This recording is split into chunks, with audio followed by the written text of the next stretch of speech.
xalli waxaan u baahanahay caddayn in nagu beenta jecel yihiin iyo in kaleeto isa naaguhu siday amaanta u jecel yihiin okay xalli maxay tahay amaantu ayada amaanta noo sheeg ahaan waa been oo lagu tilmaamayo waxa aysan iyadu ahayn ajaayibta naagaha Soomaalida qaarkood waxa kamid ah naag in ka badan 6 jeer la soo furay ba gabar yar oo hadda la guursaday waxay u sheegaysaa sida ninka loo dhaqdo hay maxay kale hadana u sheegaysaa master walaalo adi maxaa u dhaqan weyday waxaa jira dumar badan oo ragga talada siiya oo tusaale bixiya oo yiraahda saan iyo saan ayay tahay ka waran dumarkaas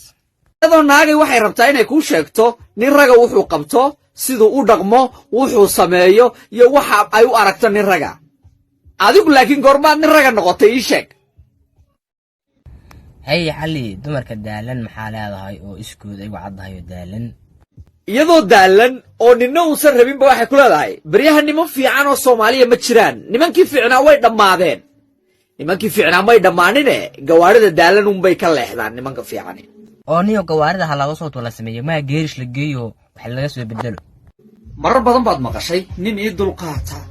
oo ay dhaqan karaan raba oo aniga ahayn kara ay doctor ii sheeg macnaheeda fahansi nin waalidayda iyo xushmad darrada iyo wax kasta aan samaynayo aanigula hadlin igulana xisaabtamin okay waxaad ii sheegtaa su'aashaan ah adoo qalanjaa maxaa ku qarabay su'aashana baliga dabageed fahansantaa adoo qalanjaa waxa ku qariyay iscadayska waa shay kale beenta yalla cagaha ragga aad ebarka ka dhigtay kugu maqan